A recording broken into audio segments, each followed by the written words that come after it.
لا حول ولا قوة إلا بالله العلي العظيم.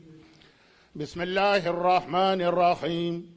الحمد لله الملك الحق المبين قاسم الجبارين مبير الظالمين مدرك الهاربين رب الشهداء والصديقين، والصلاة والسلام على أفضل المرسلين وخاتم النبيين ورحمة للعالمين وشفيع المذنبين والمخاطب بطه وياسين سيدنا ومولانا أبي القاسم محمد.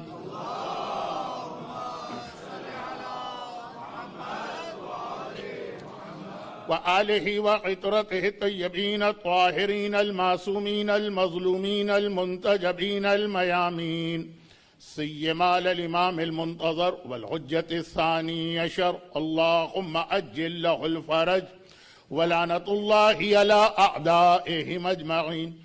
أما بعد، فقد قال الله عز وجل في كتابه المبين وفرقانه المتين وقرآنه المجيد: بسم الله الرحمن الرحيم. ألف لام ميم أحسب الناس أن يتركوا أن يقولوا آمنا وهم لا يفتنون ولقد فتنا الذين من قبلهم فليعلمن الله الذين صدقوا وليعلمن الكاذبين.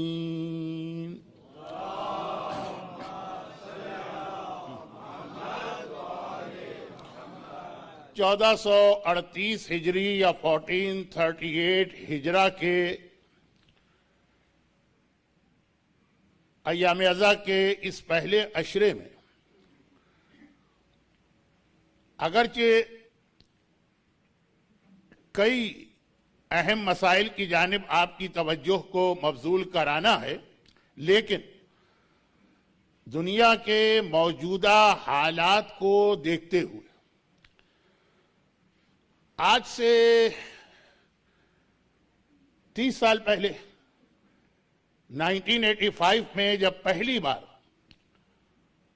ماہ مبارک رمضان میں ٹورنٹو میں میں نے 30 مجلسیں پڑھی تھی، شاید مجمع کی اکثریت اس وقت ٹورنٹو میں نہ ہو اور شاید ہو سکتا ہے کہ پیدا بھی نہ ہوئے ہوں، تو اس وقت ایک خاص موضوع بن گیا تھا کہ کس طرح سے ایک جھوٹا امام تیار کیا جا رہا، اور اس وقت جو دنیا کے حالات ہماری آنکھوں کے سامنے 2016 31 سال کے بعد یہ ایسا موقع لگ رہا، یہ محسوس ہو رہا کہ کام مکمل ہو گیا، اور بہت جلد صاحبان ایمان کی ایک جذباتی کمزوری سے فائدہ اٹھا کر، اب یہ میں اس لفظ کو آج واضح نہیں کروں گا کہ وہ کیا کمزوری ہے، لیکن ایک جذباتی کمزوری، یہی کمزوری بھی ایمان، محبت اہل بیت، عقیدت معصومین کی وجہ سے، لیکن اس سے فائدہ اٹھا کر اس مشن کو مکمل کیا جائے گا، اور وہ بات انشاءاللہ آج تو نہیں، آنے والی کچھ تقاریر میں آئے گی۔ جیسا کہ میں نے عرض کیا کہ ہمارا موضوع یہ نہیں، کئی اہم باتیں ہیں جس کی جانب آپ کی توجہ کو مبذول کرانا ہے، لیکن ان کئی باتوں میں سب سے اہم بات یہ بنے گی، اور اس تک جانے کے لیے قرآن کریم کی اس آیت کو جسے میں اکثر تلاوت کیا کرتا ہوں، آج کی پہلی مجلس میں سرنامہ کلام بنایا گیا۔ یہ آیت سورہ مبارکہ عنکبوت کی پہلی 2 آیتیں ہیں، اگر الف لام میم کے بعد کاؤنٹنگ شروع کریں۔ سورہ عنکبوت قرآن کریم کا وہ سورہ ہے جو ہر سال شب قدر میں مومن کا دل چاہے کہ نہ چاہے اعمال کا حصہ بنا کر ایک طرح سے زبردستی پڑھوایا جاتا۔ اب میں اگر اس طرف چلا گیا کہ ہر موقع پر جب کوئی سورہ اسلام نے ریکمینڈ کیا ہے تو اس موقع کا اس سورے سے بہت گہرا تعلق ہوتا. شب قدر کا بہت گہرا تعلق ہے سورہ عنکبوت سے، لیکن یہ بات بالکل ہی الگ ٹریک پہ چلی جائے گی تو اس کو چھوڑیے. عرض کرنے کا مقصد یہ ہے کہ سورہ ہر ایک کو پڑھنا پڑتا ہے اعمال شب قدر کی وجہ سے، ورنہ تو شاید یوں تو سورہ عنکبوت کو کوئی نہ پڑھے ان لوگوں کے علاوہ جو روزانہ تھوڑا تھوڑا قرآن پڑھ کے ایک قرآن مکمل کرتے ہیں.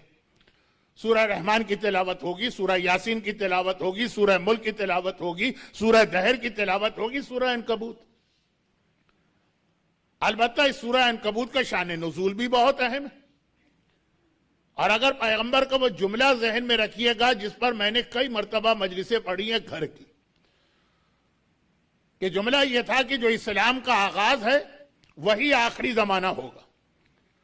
جو شروع اسلام میں اللہ کے رسول کو اور مسلمانوں کو پرابلم فیس کرنا پڑے، کہا کہ آخر میں گھوم کر زمانہ وہیں پہ پہنچ جائے. تلک الایام نداولھا بین الناس قرآن کی آیت ہے کہ کوئی زمانہ نیا نہیں ہوتا، یہی دن اور رات ہے جسے ہم گھما گھما کے انسانوں کے بیچ میں لاتے ہیں. مگر اللہ کے رسول کی وہ حدیث کہ کان الاسلام غریباً وسیکون غریبا فطوبی للغرباء، کہ جب اسلام شروع میں آیا تو غریب تھا اور آخری زمانے میں یہ دوبارہ غریب بن جائے گا، اور خوشخبری ہو ان لوگوں کے لیے کہ جو غریب ہیں. اچھا یہ تو وہ حدیث ہے جس پر میں کئی بار بات کر چکا ہوں، اس لیے اس لفظ کو بھی نہیں سمجھا رہا کہ غریب سے مطلب کیا. صرف جو اصل پیغام ہے کہ جس طرح اسلام شروع ہوا آخری زمانے میں بھی وہی حالت ہو جائے. سورہ عنکبوت عین اس موقع پہ نازل ہوا جو بالکل اسلام کا ابتدائی زمانہ، اور اتنا ٹارچر اتنا ٹارچر اتنا ٹارچر مسلمانوں پہ ہو رہا کہ ان کا صبر جواب دے رہا. باقاعدہ ڈیلیگیشن رسول اللہ کے پاس جاتا ہے رات کے اندھیرے میں. اس زمانہ ہے کہ دن کی روشنی میں کوئی مسلمان بھی رسول سے ملاقات کر نہیں سکتا.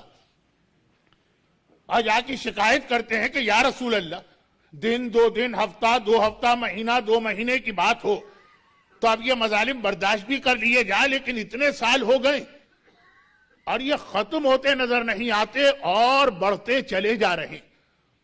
اب میں ایک جملہ شروع میں کہہ چکا ہوں کہ آخری زمانے کی بھی یہی خاصیت بتائی گئی کہ کوئی اینڈ تو ہونا چاہیے نا. ہر چیز ایک منزل پہ جا کے ختم ہو جاتی ہے، لیکن شروع زمانے، یہ شروع اسلام کی بات ابھی کر رہا ہوں.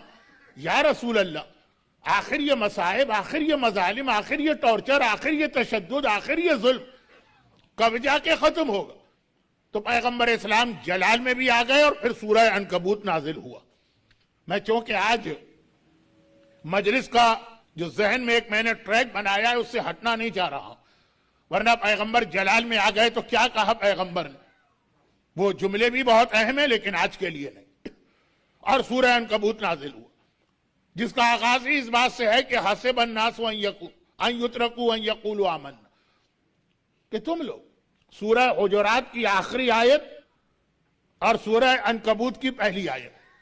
سورہ عنکبوت مکے میں آیا اور بالکل شروع زمانے میں آیا.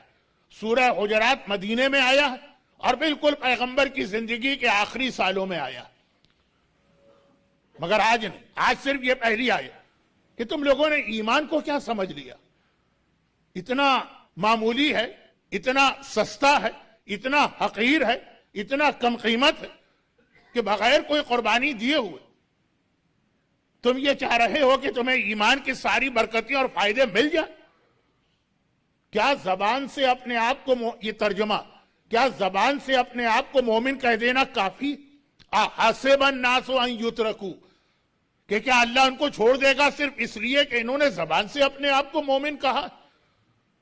دیکھیے اب خود یہ آیت بتا رہی کہ بات ان لوگوں سے ہو رہی جو اپنے آپ کو زبان سے مومن کہہ رہے ہیں. جو مومن کہہ ہی نہیں رہے ان سے قرآن بات نہیں کر رہا، یہ بات ان سے کر رہا ہے جو اپنے آپ کو مومن کہہ رہے. ہر وہ آدمی جو اپنے آپ کو مومن کہا اس آیت میں آ رہا، چونکہ اس پہ بھی میں بہت گفتگو کر چکا ہوں تو تشریح میں نہیں جا رہا، خالی ترجمہ کہ کیا غلط گمان، حسبہ غلط خیال، غلط گمان یا مس انڈرسٹینڈنگ کیا ہے تمہارے ذہن میں؟ صرف اپنے آپ کو مومن کہنے سے چھوڑ دیا جائے گا وَهُمْ لَا يُفْتَنُونَ؟ اور کیا تمہارا امتحان یا ٹرائل یا آزمائش نہیں ہوگی؟ اور پھر یہ تو قرآن نے پیغام دے دی. پھر آگے اگلی آیت میں جو اسی سے ملی ہوئی اللہ نے اپنا طریقہ بتایا. وَلَن تَجِدَ لِسُنَّةِ اللَّهِ تَبْدِيلًا. اللہ کے طریقے میں کبھی تبدیلی نہیں آتی، وہ پہلا زمانہ ہو کہ آخری زمانہ. اور وہ طریقہ کیا بتایا؟ طریقہ یہ بتایا وَلَقَدْ فَتَنَّ الَّذِينَ مِن قَبْلِ. تم سے پہلے بھی جس نے اپنے آپ کو مومن کہا ہم نے اس کا امتحان ضرور لیا. کیوں لیا ہے امتحان؟ تاکہ یہ پتہ چلے الَّذِينَ صَدَقُوا سچا مومن کون ہے، وَلَيَعْلَمَنَّ اللَّهُ الْكَاذِبِينَ وَلَيَعْلَمَنَّ الْكَاذِبِينَ، اور جھوٹا مومن کون. تو اب قرآن کی اس آیت میں پہلے مرحلے پر تو مومنوں کی دو قسمیں کر دی. دونوں اپنے آپ کو زبان سے مومن کہہ رہے ہیں. کہا ایک سچا مومن ایک جھوٹا مومن. بات بھی کامن سینس کی. ہر وہ چیز جو قیمتی، ہر وہ چیز جس کی کوئی ویلیو، اس کا بہرحال ایک جھوٹا یا فیک قسم کا ماڈل یا ورژن بھی مارکیٹ میں آئے گا. جو بیکار چیز ہے، بے حقیقت چیز ہے، اس میں کسی کو ضرورت نہیں. اب کراچی میں یا پاکستان میں جو چائنا کے بنے ہوئے 100 روپے کے موبائل آتے ہیں اس کی نقل کبھی نہیں بنائی جائے گی. جو قیمتی چیز تو ایمان کی بھی کہا کہ ایک دوسری قسم ہوگی جھوٹا مومن. اب یہاں پر قرآن نے فرق یہ بتایا کہ جو زبان سے اپنے آپ کو مومن کہے امتحان میں یا دے نہیں یا ناکام. آئیے اب اس آیت کو ایک کربلا سے تو نہیں لیکن کربلا کا بعد کا واقعہ ہے، کربلا کے میسج سے ملاتے ہیں. اور یہ روایت جو اب میں پڑھ رہا ہوں اس کا راوی کوئی عام انسان نہیں بلکہ اس کے راوی ہمارے پانچویں امام امام محمد باقر علیہ الصلوۃ والسلام. خود پانچویں امام اس کے راوی بن رہے ہیں. فرماتے ہیں کہ میں اپنے بابا کے پاس تھا. اب یہ کربلا جب تذکرہ ہوگا تو کربلا کا جو پہلا وارث جسے ہم پرسا دیں گے وہ ہمارا چوتھا امام. واقعہ چوتھے امام کا اور کربلا سے متعلق ہے. پانچویں امام کہتے ہیں کہ میں اپنے بابا کے پاس بیٹھا تھا اور یہ وہ وقت تھا کہ جب میرا بابا اپنے چاہنے والوں سے، اپنے شیعوں سے ایک عام ملاقات کیا کرتا ہے. باقاعدہ چوتھے امام کے حالات میں تفصیل آتی ہے کہ اپنے دن کو امام نے کتنے حصوں میں کس طرح تقسیم کیا تھا. چونکہ اسی ایام اعظم میں بلکہ اسی ماہ محرم میں تیسرا عشرہ سجادیہ کہلاتا ہے، اس میں چوتھے امام کے حالات پڑھے جاتے ہیں. بہت جلدی وہ شروع ہونے والا ہے تو میں تفصیل میں نہیں جا رہا. ایک وقت چوتھے امام نے رکھا تھا جس میں اپنے شیعوں سے ملاقات ہوگی اور ہر شیعہ کو آنے کی اجازت. اب دیکھیے یہ چوتھے امام کا زمانہ کربلا کے فوراً بعد کا زمانہ، تو زیادہ تر اس گیدرنگ میں کربلا کا تذکرہ ہوتا. چنانچہ وہ بہت مشہور حدیث کربلا ہی کی وجہ سے آئی تھی جب امام نے یہ فرمایا کہ آخری زمانے میں اپنے ہاتھ میں آگ لے کے کھڑا ہونا آسان ہوگا اور ایمان بچانا مشکل ہوگا. یہ حدیث ایسے نہیں آئی ہے، اس کی تفصیل ہے کہ جب صاحبان ایمان وہ باتیں کر رہے تھے، ایک ہی جیسی روایت ہے، ریپیٹ نہ ہونے پائے تو میں بات کو اصل جو آج کا موضوع ہے وہاں لے جاتا ہوں. لیکن باتیں یہ تھی کہ مولا ہم کربلا میں نہیں تھے، کاش ہم کربلا میں ہوتے. یہ لفظ کاش بہت قیمتی بھی ہے اور کبھی یہ مذاق بن جاتا. قیمتی اتنا ہے کہ قیامت تک جب آپ زیارت وارثہ پڑھیں گے اختتام ہوگا یا لیتنی کنتو معکم، کاش اے کربلا والوں میں آپ کے ساتھ ہوتا. اور مذاق بن جاتا ہے جب اس قسم کی حدیث آتی کہ اب چوتھے امام سارا دن ماتم کر کے صف اعضاء پہ آنسو بہا کے ایک وقت اپنی شیعوں سے ملاقات کا رکھا. باتیں ہو رہی اور ہر مومن یہ کہہ رہا ہے جتنے لوگ وہاں پہ آئے تھے بڑھ چڑھ.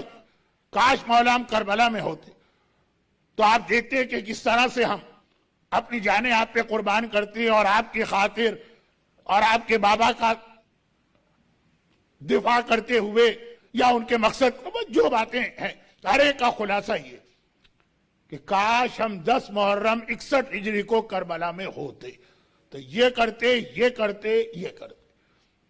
جیسا کہ میں نے کہا کہ یہ ہم سے زیارت وارثہ میں کہلوایا جاتا ہے, یہ ایک پیغام ہے. لیکن جب امام نے یہ دیکھا کہ یہ کہنے والے ہیں کون,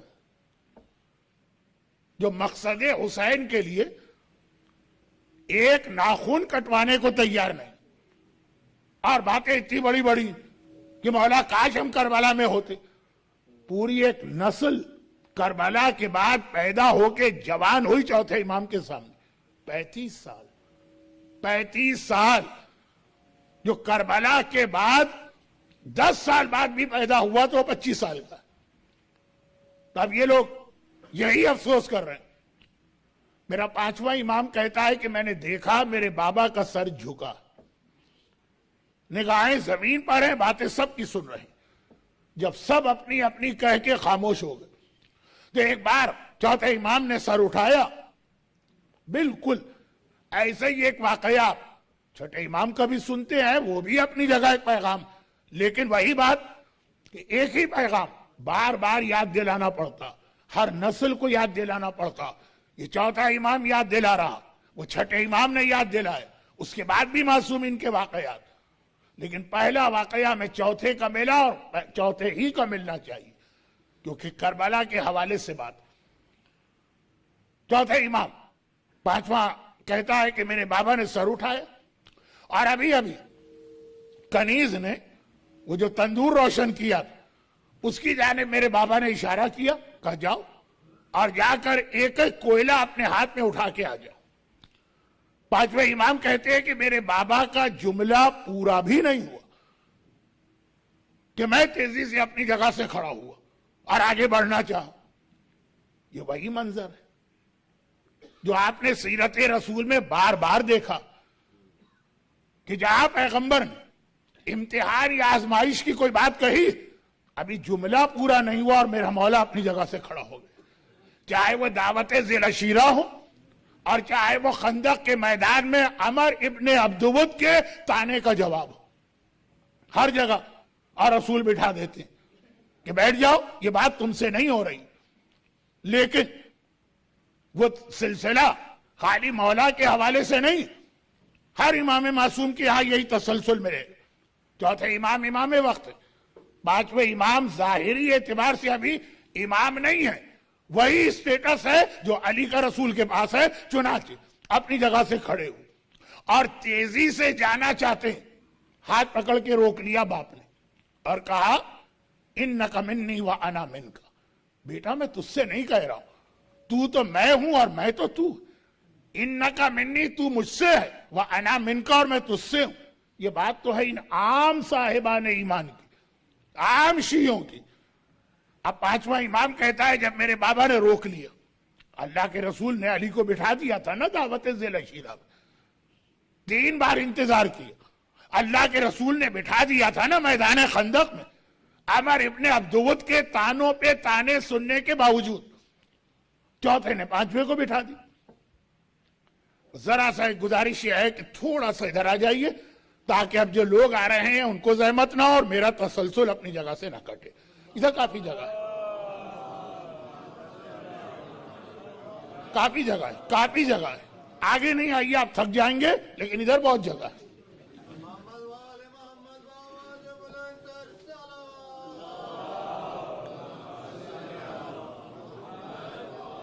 پانچویں فرماتے ہیں کہ جب بابا نے مجھے بٹھا لیا تب مجھے یہ یقین کامل تھا.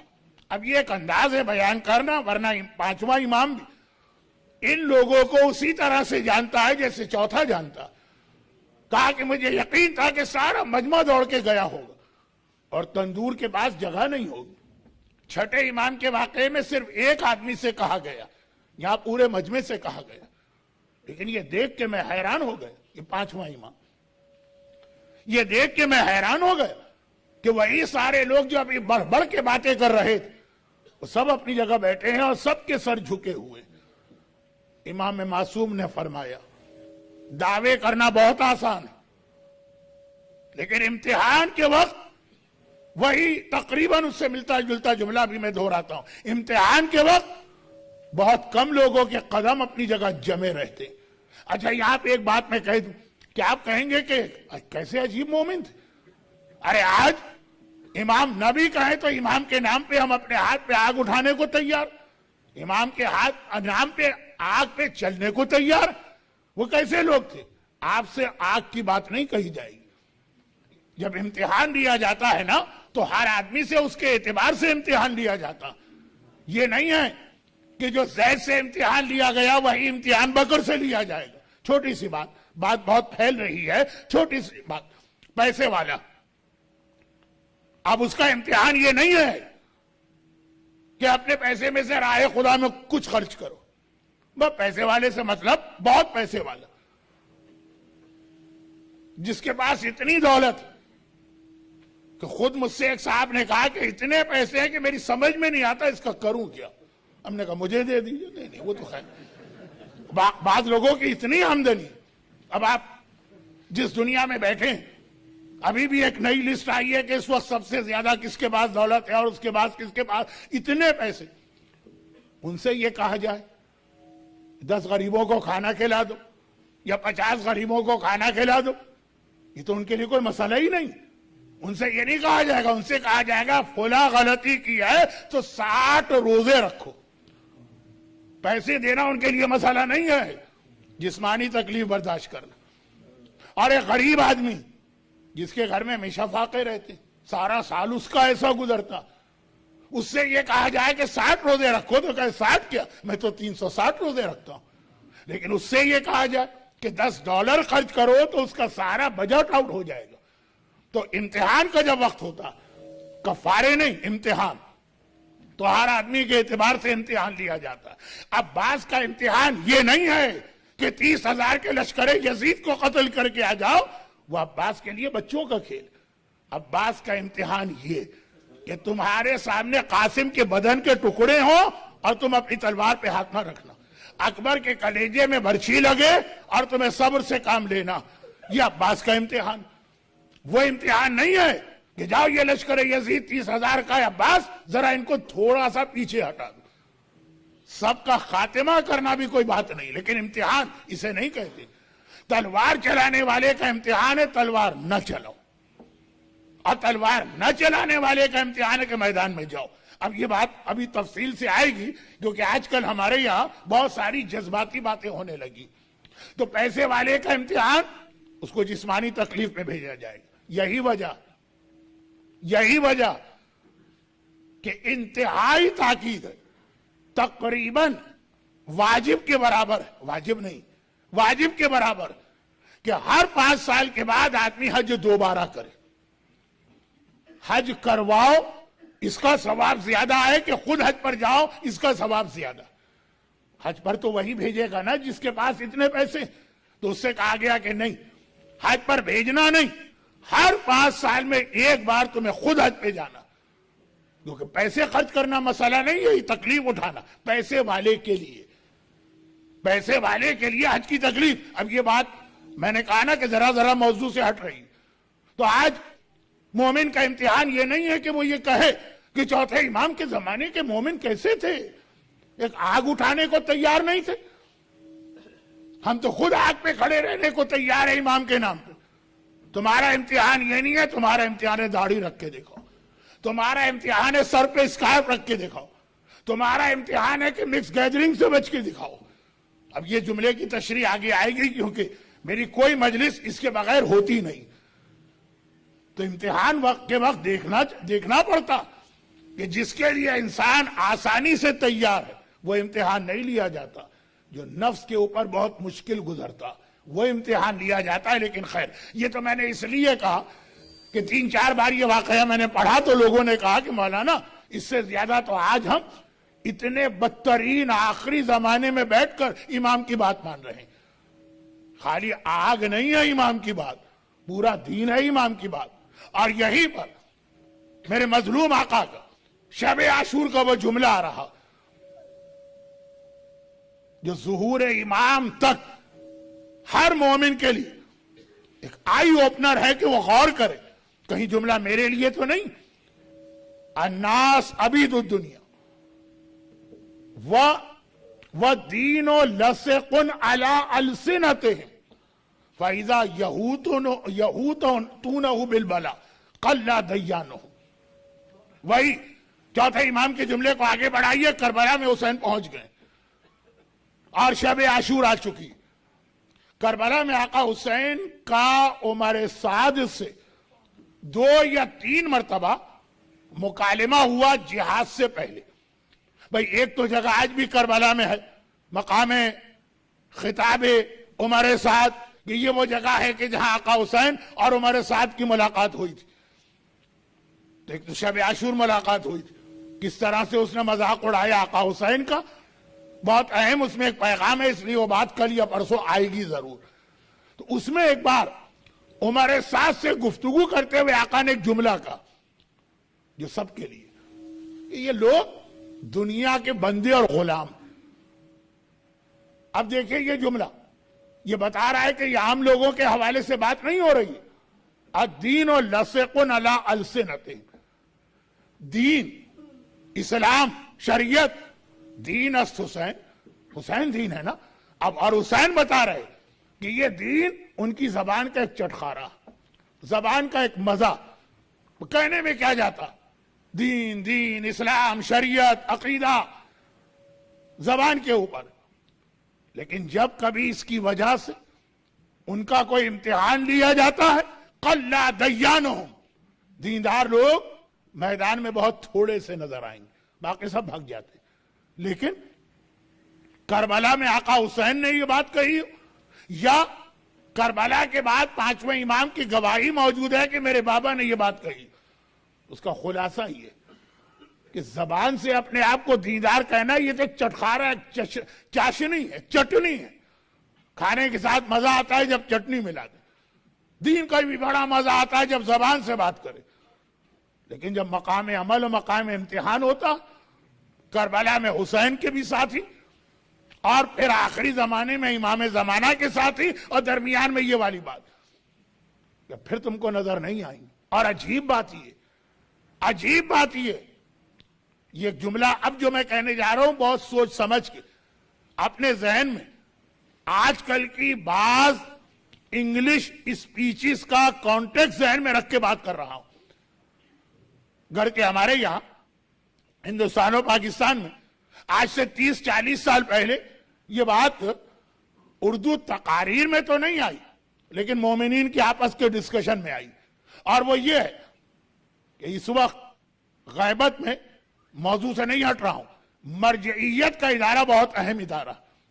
یہ مرجعیت نے اس وقت بچایا ہوا ہے صاحبان ایمان کے اس ایمان کو بھی, جتنا بھی ہے جیسا بھی ہے یہ مرجعیت کے ادارے نے تحفظ دیا ہے. جہاں سے مجلس شروع ہوئی جھوٹا امام بنایا جا رہا بن گیا, لیکن سب سے بڑی رکاوٹ جب تک کہ شیعہ قوم کے دلوں میں اپنے مرجع کی عزت ہے, چاہے عمل نہ ہو لیکن ایک عزت ہے, اس وقت تک اس طرح سے کسی جھوٹے کو سامنے لانا آسان نہیں. باقی باتیں تو بعد میں ہوتی رہیں گی. آج کا جو میرا ٹریک اب یہ مرجعیت, اس پہ جو اور باقی اعتراضات ہوتے ہیں وہ تو آپ بہت زیادہ سن چکے. ایک اعتراض یہ ہوتا کہ چلیں ہمیں مراجع کرام چلے بڑی عزت بڑا احترام, ان کے ریپریزنٹیٹیوز یا نمائندے وکیل یا جو وہ کہیں اپنا کوئی نمائندہ بھیجتے ہیں, اس حوالے سے بہت زیادہ باتیں کی جاتی ہیں.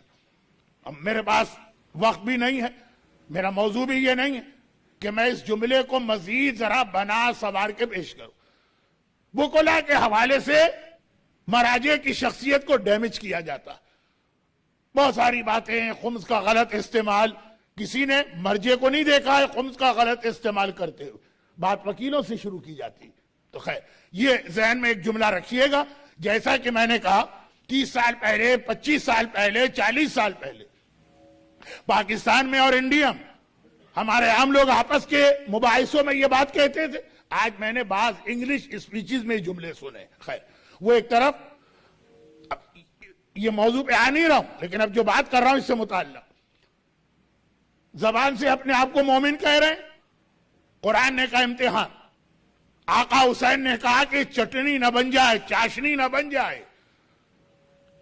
چوتھے امام نے کہا کہ باتیں کر رہے ہو, کربلا میں ہوتے تو تم میں سے بہت کم اپنی جگہ پہ موجود ہوتے.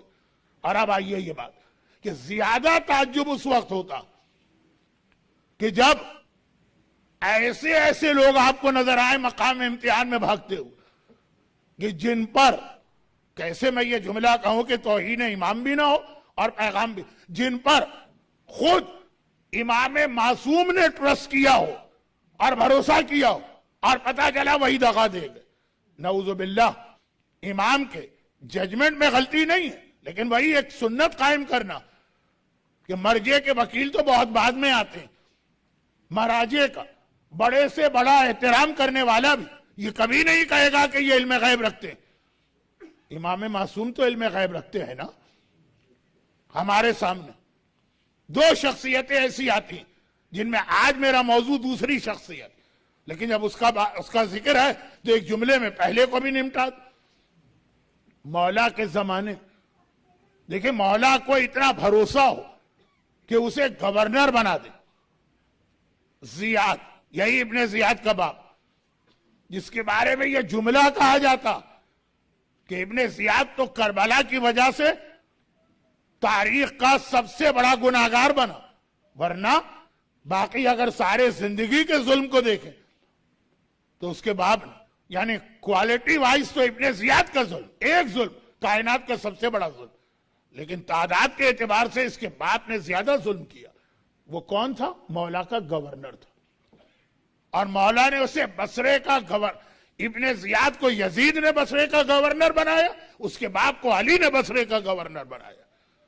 اور کیسا نکلا بعد میں, وہ بھی ایک بہت انٹرسٹنگ بات ہے کہ آخر اس میں اتنا بڑا کنورژن آیا کیسے, اس کو چھوڑی. دوسرا آدمی, بہت سارے کوئز کمپٹیشن ہوتے ہیں, who want to be millionaire, کون بنے گا کروڑ پتی, نیلام گھر. اگر ایک سوال یہ کیا جائے, میں نے 2-3 مجلسوں میں پڑھا ہے یہ, لیکن ویسے عام طور پہ میرا اندازہ ہے کہ مومنین کے 95% لوگ اس کا جواب نہیں دے پائیں گے. اور کوئی قباحت بھی نہیں, یہ ہمارے دین کا کوئی حصہ کو تھوڑی, تاریخ کی ایک معلومات.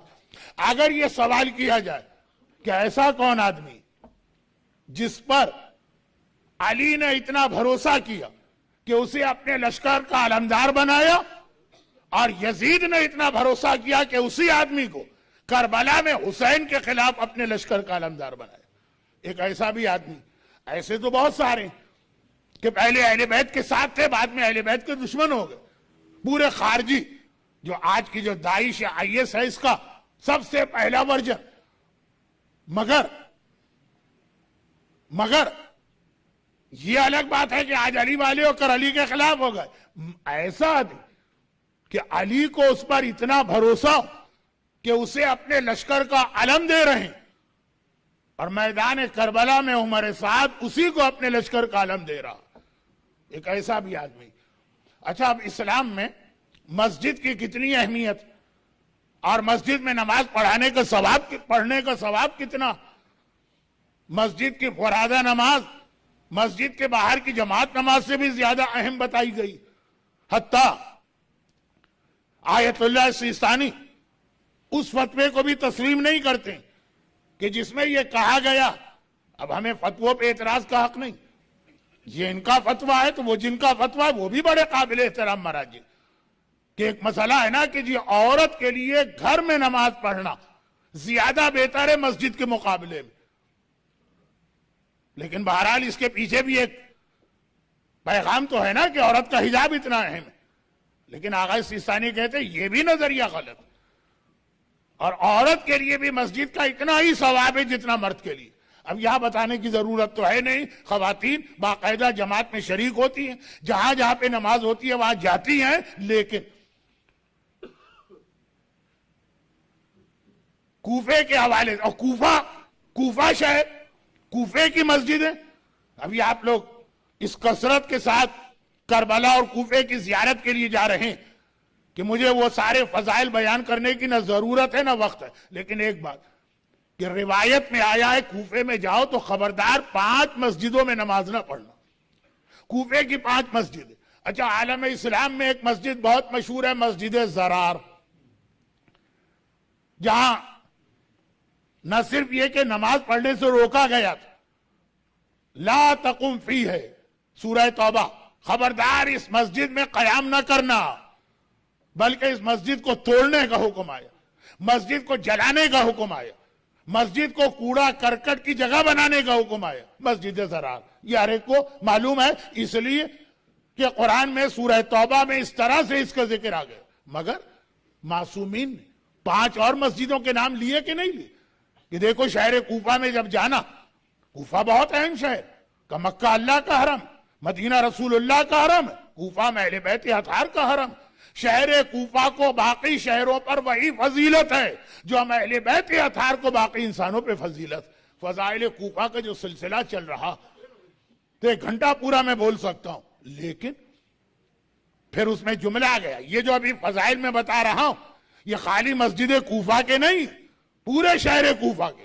مگر کہا کہ جب وہاں جاؤ تو 5 مسجدوں میں کبھی قیام نہ کرنا، چاہے وہ 5 مسجدیں، ایک تو معصوم نے اس کی وجہ بتائی، کہا یہ 5 مسجدیں وہ جو لوگوں نے اپنی منت پورا ہونے کے بعد اس خوشی میں تعمیر کرائی تھی، اور منت کیا تھی؟ کربلا میں حسین کا خاتمہ۔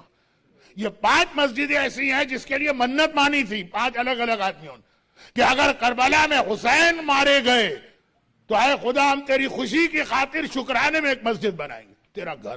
5 ایسی مسجدیں خالی شہر کوفہ کی، باقی کس کس شہر میں مسجدیں نہ بنائی گئی ہوں وہ ایک الگ بات ہے۔ کوفہ، کیونکہ معصوم اتنا زور دے رہے ہیں کوفے کی زیارت کا تو یہ بھی بتا رہے ہیں۔ اچھا، اب یہ جو 5 مسجدیں ان میں سے ایک مسجد جس کا زیادہ تذکرہ آیا، 5 میں سے بھی زیادہ، کہا وہ جو ہمراہ علاقے میں خاص، اب یہ ایک عجیب سیملیرٹی بن گئی ہے 1400 سال پہلے کے واقعے کے آج کے زمانے سے۔ اب صرف پاکستان کے لوگ سمجھ پائیں گے، انڈیا کے لوگ شاید سمجھ بھی نہ پائیں، لیکن میں کوئی اس کو اتنا بڑا ایشو نہیں بنا رہا ہوں کہ سمجھانے کے لیے وقت ضائع کروں۔ کہا خاص 5 مسجدیں، اس میں خاص طور پہ جو مسجد منطقہ ہمراہ میں، ہمراہ عربی کا لفظ، کلر کا نام ہے، احمر مانے سرخ، ہمراہ مانے سرخ، کہا جو لال مسجد۔ کوفے شہر میں ایک مسجد ایسی بنائی گئی تھی، یہ مولا کی حدیث ہے جو کربلا سے بھی پہلے گزرے، کہ خبردار اس لال مسجد میں جا کے نماز نہ پڑھنا، اور پھر چھٹے امام کی حدیث ہے کہ لال مسجد میں نہ جانا، کیونکہ یہ ہمارے دادا حسین مظلوم کی شہادت کی خوشی میں بطور شکرانہ یہ مسجد بنائی گئی تھی، لال مسجد۔ یہ بھی ایک عجیب بات، پاکستان میں ایک لال مسجد ہے، اور وہ کیا ہے لال مسجد؟ لیکن اس سے پہلے شہر کوفہ، اور کس نے بنائی وہ لال مسجد؟ اب میں نام لے رہا ہوں جو میں نے دیکھا کہ بہت سارے لوگوں کو نہیں معلوم، شبس ابن ربیعی، یہ ایک نام ہے، شبس ابن ربیعی۔ بعض لوگ اس کو شیس ابن ربیع بھی پڑھتے ہیں، لیکن یہ شبس ابن ربیع ایک نام، یہ کس آدمی نے بنائی؟ یہ کون تھا؟ یہ علی کے زمانے میں علی کا اتنا چاہنے والا تھا کہ وہ جو اردو زبان میں 2-3 محاورے ہیں نا کہ ماں سے زیادہ چاہے، اور اس انداز کے، علی کے زمانے میں علی کا اتنا چاہنے والا تھا کہ مولا نے جب داعش یا IS کا جو سب سے پہلا ہمارے سامنے نمونہ آیا خارجی، جیسے یہ آئی فون ہے کہ 7 آ گئے، 7S آ گیا، کیا آ گیا، یہ تو ترقی ہوتی جا رہی ہے، لیکن جو پہلا خارجی عالم اسلام کا پہلا فرقہ ہے جو مولا کو کافر بھی سمجھتا ہے نعوذ باللہ اور واجب القتل، اور بظاہر اتنے متقی اور پرہیزگار، اتنے دیندار کہ ان کا تقوی اور دینداری دیکھیں۔ اب یہ تقوی بیکار ہے جو اہل بیت کے مقابلے پہ آئے، لیکن یہ چیزیں سب بات کی۔ خارجی مولا کا مقابلہ ان سے ہوا جنگ نہروان۔ میں تاریخ کے خشک چیزیں پڑھ کے آپ کے وقت کو ضائع نہیں کرنا چاہتا، لیکن یہ بہت اہم ایک پیغام جس کے نتیجے میں پھر ہماری آگے کی مجلسیں آگے بڑھیں گی۔ شبس ابن ربعی وہ تھا کہ ہر وقت مولا کا نام لیتا، ہر وقت مولا کے ساتھ رہتا، یہاں تک کہ جب مولا جنگ نہروان کے لیے نکلے، یہ خارجیوں سے وہ جنگ ہوئی تھی جس کے اندر سارے مارے گئے تھے، صرف 10 بچے تھے جن میں ابن ملجم وغیرہ بھی تھا، قطامہ کا باپ وغیرہ اسی میں مارا گیا، بہت تفصیلی واقعہ۔ جب مولا نکلے خارجیوں کا مقابلہ کرنے، جو علی کو واجب القتل سمجھتے، جو نعوذ باللہ علی کو کافر سمجھتے، مقابلہ کرنے نکلے تو مولا نے اپنے لشکر کو ترتیب دی۔ اب دیکھیے کہ شبس ابن ربعی کو اپنے لشکر کا ایک علمدار بنائے، اور کن کے ساتھ ملا کے اسٹیٹس دیکھیے، اپنے لشکر میں جو رائٹ سائڈ کا حصہ تھا، رائٹ فلینک، میمنہ حجر ابن عدی کو بنایا علمدار، اور لیفٹ سائڈ شیس ابن ربعی کو، یہ دونوں، درمیان میں ابو ایوب انصاری، پیغمبر اسلام کے سب سے پہلے میزبان، جو ایسے میزبان تھے کہ جب 10ویں امام نے اپنی بہو نرجس خاتون کو بلانا چاہا، جو ایک رومی بادشاہ کے محل میں ایک طرح قیدی کے طور پہ تھی، تو ابو ایوب انصاری ہی کی اولاد میں ایک شخص کو یہ کہہ کے بلائے کہ تم اس کی اولاد میں ہو جس کے گھر میں ہمارا جد پہلا مہمان بن کے گیا، یہ میری بہو تمہاری مہمان بن کے آئے گی۔ تو غرض یہ کہ ابو ایوب انصاری اور قیس ابن سعد، یہ بھی ایک بہت عجیب واقعہ، اطاعت امام کیسے کی جاتی ہے، ایسے کریں جیسے قیس نے کی۔ اکثر لوگوں کو تو پتہ ہی نہیں کہ قیس ہیں کون، لیکن ابھی آج کی مجلس میں باتیں چھوڑ دیجئے۔ جس لشکر میں قیس، حجر ابن عدی، ابو ایوب انصاری، یہ 3 علمدار ہیں، اس کا چوتھا علمدار یا چوتھا علم یا چوتھا فلیگ شیس ابن ربعی کو دیا، اور یہ اتنا توپا جا رہا تھا کہ جیسے ہی اس زمانے کے داعش خارجیوں کا لشکر نظر آیا، کہنے لگا کہ یا امیر المومنین، میں ان کو دیکھ کے برداشت نہیں کر پا رہا ہوں، فوراً ان پہ حملہ کر کے ان کا خاتمہ کر۔ علی نے کہا یہ ہمارا طریقہ نہیں، پہلے ان کو قائل کیا جائے گا، پہلے ان سے حجتیں مانگی جائیں گی، پہلے ان سے بحث کی جائے گی، ہو سکتا ہے کہ وہ قائل ہو جائیں، وہ زیادہ بہتر ہے بجائے اس کے کہ ان کو قتل کیا جائے۔ دشمنان اہل بیت کے لیے علی کی پالیسی کہ پہلے ان کو قائل کرنا ہے، حق کا پیغام پہنچانا، یہ تڑپا جا رہا ہے کہ نہیں مولا میں برداشت نہیں کر سکتا ایسے لوگوں۔ اب میں اس کا پورا واقعہ نہیں پڑھ رہا ہوں، مولا سے اتنی محبت کہ اور مولا کے سامنے اتنا اطاعت کا اظہار کہ مولا نے علم دیا۔ اور ٹھیک یہی آدمی 20 سال کے بعد کربلا کے میدان میں ہے، عاشور کا دن ہے، اور آقا حسین جب جہاد شروع کرنے سے پہلے خطبہ دے رہے ہیں تو اس میں ایک جملہ یہ بھی تھا کہ اے کوفے والو تمہیں نے تو خط لکھ کے مجھے بلایا، تو اس میں کس آدمی کا نام لیا تھا؟ اسی شیس ابن ربعی، کہ اے شیس ابن ربعی، سب کا نام نہیں لیا، صرف 2 نام لیے تھے، پہلا نام شیس کا تھا کہ تمہارا بھی تو خط آیا تھا میرے پاس، تم نے لکھا تھا فرزند رسول، میوے پک گئے ہیں، باغ تیار ہے، آپ تشریف لائیے۔ شیس ابن ربعی نے کہا حسین نعوذ باللہ تم غلط بیانی کر رہے ہو، اور آقا نے اپنے خیمے سے خط منگوا کر اس کو دکھایا، اور پھر مولا نے اپنا وہ خطبہ دیا جس کا ایک جملہ تو آج ہر ایک کو یاد ہے، ہیہات من نفس اللہ الموت اولی من العار، ہم اور ذلت برداشت کریں، مر جانا یعنی عزت کی موت، ذلت کی زندگی، وہ خطبہ دے رہے ہیں۔ تو یہ کیا کہتا ہے شیس ابن ربعی؟ سنان سے کہتا ہے سنان ہم یہاں حسین کو قتل کرنے آئے ہیں کہ حسین کی تقریر سننے آئے ہیں؟ ان کو اتنی مہلت کیوں دے رہے ہو کہ تقریر کر رہے ہیں؟ آقا نے جلال کی عالم میں دیکھا، کہا کل تک تو تم میرے بابا کے لشکر میں اتنا جوش و جذبہ دکھا کہ میرے بابا کے ساتھ، کہا کہ تمہارے بابا نے جادو کر کے مجھے بہکا دیا تھا، میرا دماغ کام نہیں کر رہا تھا، تمہارے بابا نے مجھے مس گائیڈ کر دیا تھا، آج حق میرے سامنے آیا، اور میں یہ عاشور کے دن کہہ رہا، کربلا کے میدان میں کہہ رہا، میں اللہ سے یہ نظر کرتا ہوں کہ اگر اللہ نے مجھے تیرے قتل کی توفیق دی تو میں کوفے میں ایک پوری مسجد اپنے خرچے سے بناؤں گا۔ یہ شیس ابن ربعی جو کل علی کا اتنا قابل بھروسہ ساتھی ہے کہ ایک علم اگر حجر ابن عدی کو دے رہے ہیں. دیکھیں میں نے حجر کا خالی نام لیا, تفصیل میں نہیں گیا, اس لیے کہ ابھی 2-3 سال پہلے حجر کے روضے کی بے حرمتی کی گئی تو ان کے واقعات و فضائل ہر ایک کے علم میں آ چکے ہیں. وہ شخصیت ایک بازو پر وہ ہیں دائیں تو بائیں پہ یہ, اور یہ اس انداز سے بدلا. آپ پھر کیا ہوا؟ پھر کربلا کے بعد کچھ عرصے گزرا, مسجد بنائی, لال مسجد. امام نے کہا خبردار کوفے کی ہر مسجد میں نماز پڑھنا, یہ 5 پہ نہ جانا, خاص طور پہ لال مسجد. اور اس کے بعد پھر جب مختار کا جہاد شروع ہوا مختار کے ساتھ مل گئے, لیکن درمیان میں ہی دغا دے کر پھر مختار کے قتل کرنے والوں میں شامل ہوا.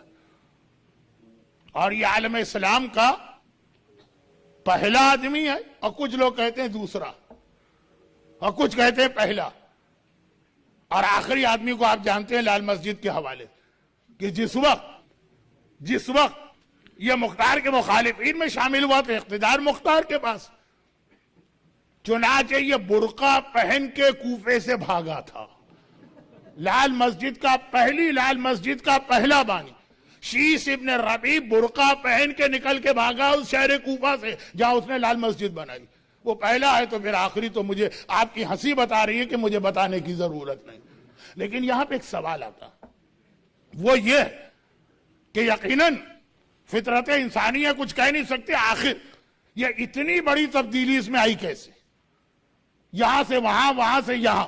اب یہ سوال کا جواب انشاءاللہ کل کی مجلس میں یا پرسوں آئے گا. ابھی صرف اتنی بات کہنا کہ معصومین جب اس قسم کے دعویٰ کرنے والوں جو زبان سے بڑی اونچی اونچی باتیں کرتے ہیں لیکن امام کے لیے داڑھی رکھنے کو تیار نہیں, امام کے لیے ایک چادر پہننے کو تیار نہیں ہے جن کی عورتیں, امام کے لیے ذرا سا اپنے میوزک اور گانے کو چھوڑنے کو تیار نہیں, جب اتنی بڑی بڑی باتیں کرنے والے اتنی سے قربانی نہ دیں تو امام بار بار بتاتے ہیں.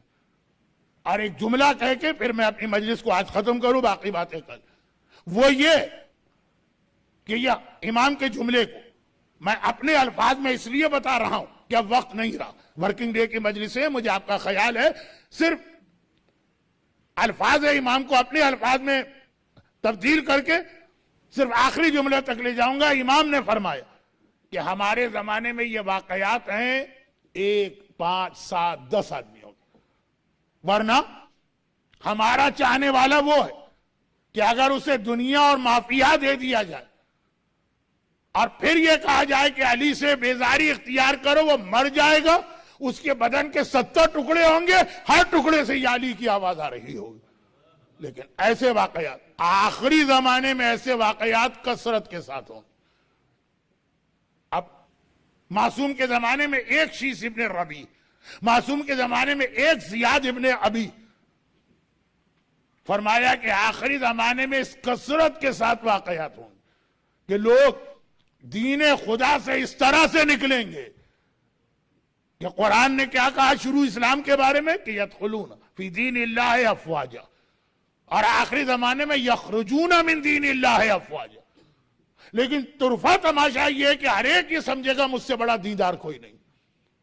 تو نام لینا, خالی امام کو لبیک کہہ کے پکار لینا, خالی امام کا تذکرہ کر دینا کافی نہیں ہے. ہمارے سامنے ماضی میں بھی واقعات, جنگ نہروان میں جب مولا کامیابی حاصل کر کے پلٹے تو جو لشکر کے 4 علمدار تھے, 5 انہیں بلایا, بلانے کے بعد شاباش دی. علمدار کا رول بہت اہم ہوتا, مگر شاباش دیتے ہوئے 2 جملے کہے امام نے.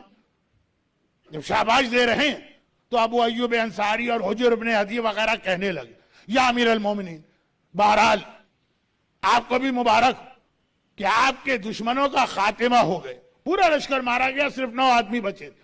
کہا کہ یہ آخری زمانے میں دوبارہ نکل کے آئیں کیونکہ ابھی اپنی ماؤں کے رحم میں ہیں, ابھی اپنے باپ کے صلب میں ہیں. یہ میری آج کی مجلس سے متعلق نہیں. اور پھر شیس ابن ربیع کو دیکھا اور کہا کہ دیکھو آج تم میدان میں اس طرح سے لڑے اور میری حمایت کی ہے, میرے بیٹے کے قتل میں شریک نہ ہونا. اور اس نے تڑپ کے کہا تھا مولا میں مر جاؤں، میرے ذہن میں اگر ہلکا سا ایسا وسوسہ بھی آئے. اور وہ آدمی ہے جو عاشور کے دن حسین کے خطبے کے بیچ میں کہہ رہا کہ اے سنان ہم حسین کو قتل کرنے آئے کہ حسین کی تقریر سننے کے لیے آئے. یہ اتنی بڑی تبدیلی کربلا ہمیں ایک کوئسچن مارک دیتا ہے کہ نہیں دیتا کہ آخر وجہ کیا تھی، آخر یہ ہوتا کیوں. اور اب آئیے میرا وہ جملہ جو آگے کی مجالس کی بنیاد بنے گا. اسلام نے اس کی 2 وجوہات بتائی، وہ انشاءاللہ کل سے. آج میں ہلکا سا اشارہ بھی نہیں کر رہا ورنہ بات بہت پھیل جائے. کہا کہ 2 بہت بڑی وجہ ہیں کہ امام سے یہ جملہ سن کے کہ میرے بیٹے کے قتل میں شریک نہ ہونا، تڑپ کے موت کی دعا کرنے والا، اور پھر وہی کام کر رہا. 2 وجوہات جو بلعم باور کے واقعے میں قرآن میں بھی آئی. لیکن اگر انسانوں میں ایسے واقعات ہیں تو بہرحال ایسے وفادار بھی ہیں. کہ ابھی آپ کے کتنے ساتھی کربلا کی زیارت کو جائیں گے پہلے عشرے میں؟ عاشورے کے دن قبیلہ بنی اسد کا میدان کربلا میں آج بھی آنا. ایسے بھی تھے. اور انسان تو انسان، اطاعت امام کرنے والے حسین کی سواری کے وہ جانور بھی تھے کہ جن کا ایک عمل آج کسی کی سمجھ میں نہیں آ رہا. کربلا میں آج بھی وہ جگہ لوگ اس کی زیارت بھی کرتے ہیں، لیکن یہ نہیں معلوم ہوتا کہ جس جگہ کی ہم زیارت کسی اور حوالے سے کر رہے ہیں وہاں یہ واقعہ بھی پیش آیا کہ آج ہی کا دن تو تھا نا، حسین کا قافلہ چل رہا اور جا تو کوفے کی جانب تھا، لیکن یزید کے حکم کی وجہ سے حر نے قافلے کا رخ پھیرا اور چل اب بغیر کسی منزل کے، اب کوئی ڈیسٹینیشن نہیں، کوفے جانے سے روکنا ہے، کہاں لے جانا ہے یہ حر کو بھی نہیں پتا. یزید کے یا ابن زیاد کے اگلے حکم کا انتظار کر رہا. اسے نہ پتا ہو لیکن ذوالجناح کو پتا تھا. ایک مرتبہ چلتے چلتے ایک دریا آ گیا، دریا کو کراس کیا اور گھوڑا ٹھوکر کھا کے رک گیا. اور آج عجیب بات یہ ہے کہ جس کائنات کا ایک ایک ذرہ حکم امام کی اطاعت کرتا، حسین اشاروں پہ اشارے کر رہے ہیں، اس کو نافرمانی نہیں کہیں گے. جیسے مولا نے اگر صلح حدیبیہ کے موقع پر رسول اللہ کا لفظ کاٹنے سے انکار کر دیا اور عبداللہ ابن عباس علمدار کربلا حضرت عباس کے خسر، انہوں نے صفین کی لڑائی کے آخر میں علی کے ساتھ لفظ امیر المومنین کاٹنے سے انکار کر دیا، یا ذوالجناح آج ٹھوکر کھا کے رکا اور حسین ایڑ لگا رہے ہیں اور اشارہ کر رہے ہیں اور آگے نہیں بڑھ رہا، یہ نافرمانی میں نہیں آتا. پھر کیا چیز ہے یہ کل، کیونکہ اب یہ ذرا سمجھانے والی بات ہے. عباس سے علمدار حسینی لشکر کے انتظامات کو دیکھنے والے ایک مرتبہ گھبرا کے کہا کہ آقا سمجھ میں نہیں آتا ذوالجناح کو کیا ہو گیا، شاید بہت تھک گیا، سواری کا جانور بدل لیجیے. ایک نہیں 2 نہیں، تاریخوں میں ہے کہ 7 جانور بدلے گئے، لیکن آج کوئی نہیں ہے کہ جو آگے بڑھے اور حسین کو اس سرزمین کربلا سے باہر لے جائے. رکے ہیں سب. اب یہ جو جتنی دیر لگ رہی، اطراف کے کھیتوں میں کام کرنے والے لوگ آ کے جمع ہو رہے ہیں. فرات کے دریا کے دوسری جانب باغات اور کھیت تھے، اب جمع ہوتے جا رہے، ایک مجمع بن گیا.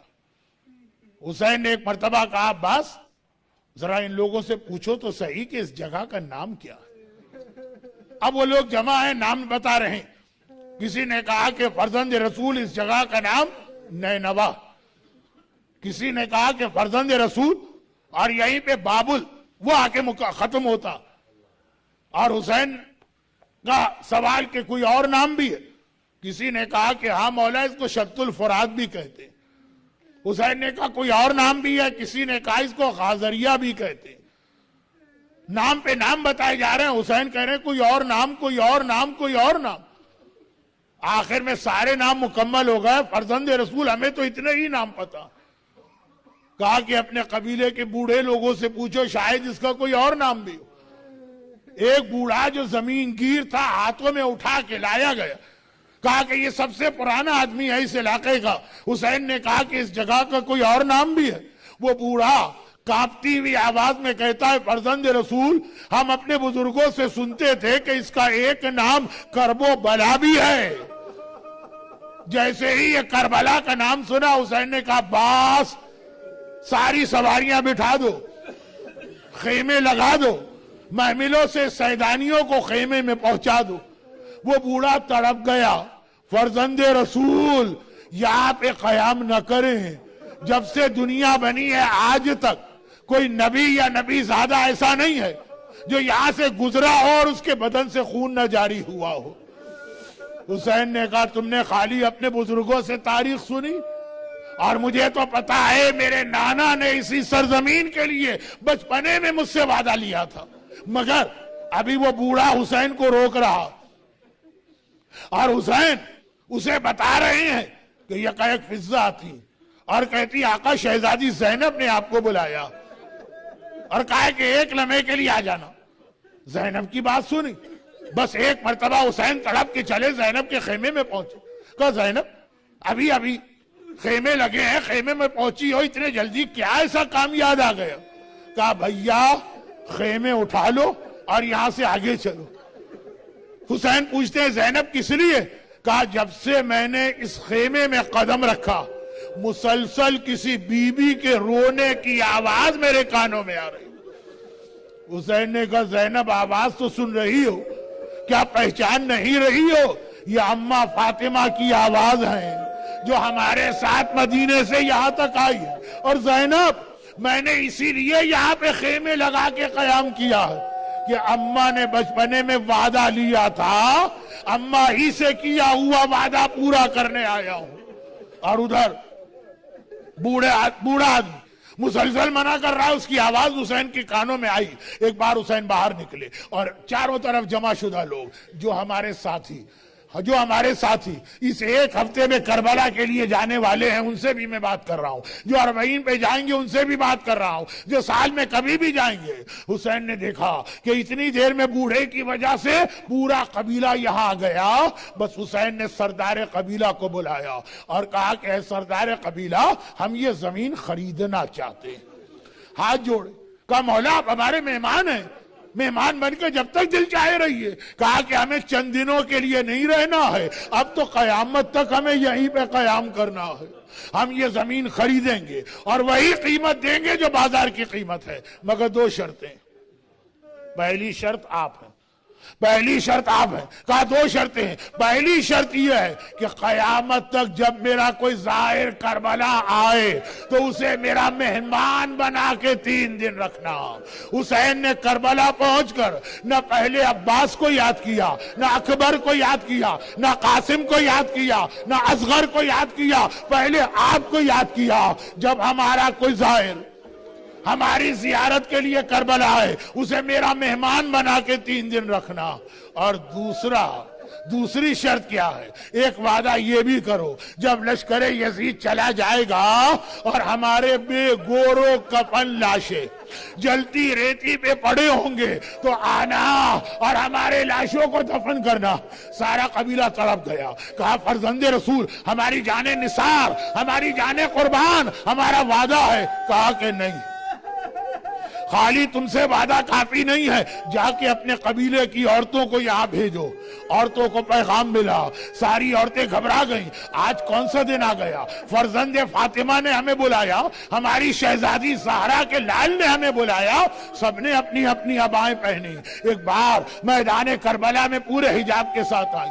مولا آخر ہمیں آخر ہم بھی کیا اس قابل ہیں کہ آپ کی کوئی خدمت کریں؟ کہا دیکھو لشکر یزید بہت ظالم ہے، ہو سکتا ہے اس کے ڈر سے تمہارے مرد گھروں سے باہر نہ نکلے، تو ایک وعدہ مجھ سے کرو، پانی بھرنے جب فرات کے کنارے آؤ گی تو ہمارے لاشوں کو دفن کر کے جانا۔ ساری عورتیں روتی جاتی ہے، ایک ہی جملہ، اے فرزند زہرا، اے فاطمہ کے لال، ہمارا آپ سے وعدہ ہے۔ ایک بار کہا کہ نہیں، جا کے اپنے بچوں کو بھجواؤ، چھوٹے چھوٹے بچے، آن و محمد کے ہم سن بچے ایک مرتبہ کھیلتے کھیلتے آ رہے ہیں اور سوچ رہے ہیں اللہ یہ دن بھی آ گیا، ہم بھی اس قابل ہو گئے آقا کی خدمت کریں۔ ہاتھوں کو جوڑا، مولا ہمیں کیوں بلایا ہے؟ کہا دیکھو لشکر یزید کے ڈر سے ہو سکتا ہے تمہارے باپ اور ماں گھروں سے باہر نہ نکلے، تو ایک وعدہ کرو کہ کھیلتے کھیلتے جب فرات کے کنارے آؤ گے، ہمارے بے گورو کفن لاشیں نظر آئیں گے، تو اپنی ننھی ننھی مٹھیوں میں خاک لے کے ہمارے لاشوں پہ ڈال دینا۔ بچے بہت چھوٹے، قبریں نہیں کھود سکتے ہیں، لاشیں نہیں اٹھا سکتے ہیں، مٹھیوں میں خاک لے کے ہمارے لاشوں پہ ڈال دینا۔ بس ایک جملہ کہہ کے بات ختم کرتا ہوں، اور وہ یہ ہے کہ یہ جملہ بتا رہا ہے کہ آقا کی کتنی تمنا تھی کہ اگر ہمیں پورا دفن نہ کیا جا سکے تو ایک ایک مٹھی خاک ہمارے لاشوں پہ آ جائے۔ وہ میرا دل چاہتا ہے میں اپنے آقا سجاد سے کہوں مولا سجاد، جب آپ کا بابا مارا گیا اور قافلہ کربلا سے چلا تو یہ ظالم آپ کو مہلت نہیں دے رہے کہ آپ لاشیں دفن کریں، آپ قبریں کھودیں، ایک مٹھی خاک تو اٹھا سکتے تھے نا۔ بابا کی تمنا تھی ایک مٹھی خاک ہی ڈال دیتے۔ معلوم ہے آپ کا چوتھا امام کیا کرے گا؟ آپ کا چوتھا امام اپنے دونوں ہاتھ آپ کو دکھائے گا اور کہے گا کہ ہائے وہ جوان بیٹا کیا کرے جس کے گلے میں توق بھی ہو، پاؤں میں بیڑی بھی ہو، ہاتھوں میں ہتھکڑی بھی ہو، وہ بابا کے لاشے پہ ایک مٹھی خاک بھی ڈالے تو کیسے؟ الا ولعنۃ اللہ علی اعدائہم اجمعین وسیعلم الذین ظلموا ای منقلب ینقلب۔ پروردگار آج کی 2 محرم کی یہ تاریخ جب میرا مظلوم آقا میدان کربلا میں پہنچا قیامت تک رہنے کے لیے، حسین کے انہی تمام مصائب کا واسطہ جو لوگ آج کی مجلس میں آئے ہیں، خاص طور پر ان کو اور دنیا بھر کے صاحبان ایمان، جان مال عزت آبرو اولاد صاحبان ایمان کی حفاظت فرما، ہم پر ظلم کرنے والے سارے ظالموں کو نیست و نابود فرما۔ پروردگار ہمارے تمام مرحومین جو صف عزا پہ بیٹھ کے زندگی بھر ذکر ایمان سنتے رہے، آنسو بہاتے رہے، گریہ کرتے رہے، ان مرحومین کو اعلی علیین میں جوار معصومین سے ملحق فرما۔ ہم میں جو بے روزگار ہیں یا رزق کی کسی پریشانی میں مبتلا ہے، تجھے سکینہ اور اصغر کی پیاس کا واسطہ ان کی پریشانی کو دور فرما۔ ہمارے بیماروں کو اس بیمار کربلا سجاد کا واسطہ شفاء کاملہ عطا فرما، اور خدا بندہ ہم سب کو سیرت اہل بیت اور سیرت شہداء کربلا پہ چلنے کی توفیق عطا فرما۔ دنیا بھر کے مظلوم مسلمانوں اور شیعان حیدر کرار، چاہے وہ عراق میں ہوں، چاہے وہ سیریا میں ہوں، چاہے وہ یمن میں ہوں، چاہے وہ سعودی عرب میں ہوں، چاہے وہ بحرین میں ہوں، چاہے وہ پاکستان میں ہوں، یا دنیا کے جس جس خطے میں، ان سب کی مدد فرما، اور ہمیشہ ہمیشہ ظلم کے خاتمے کے لیے امام زمانہ کے ظہور میں تعجیل فرما۔ ماتم حسین۔